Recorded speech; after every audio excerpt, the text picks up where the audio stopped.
និទានដំណើរកាលព្រះមនីសារពេចមូលីចោមលោកកាចាប់ជាតិជាសត្វសកណានៅព្រៃព្រឹក្សាហេមពៀនឋានមានទាំងសម្បុកទុកកូនខ្ចីឲ្យនាងបាក់សីនៅរក្សា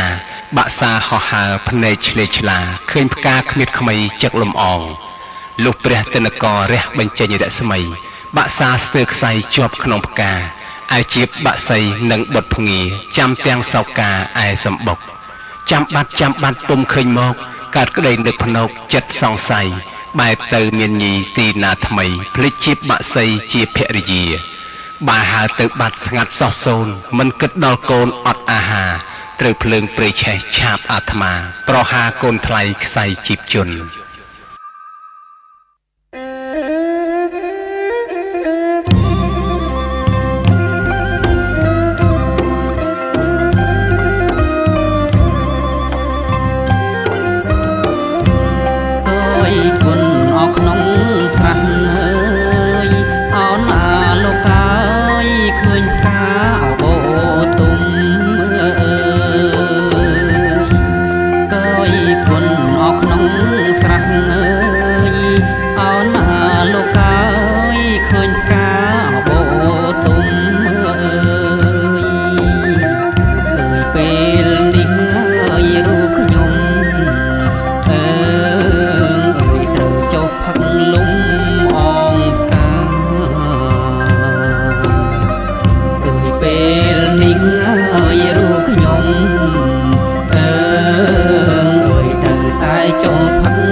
តាំងទ្រូង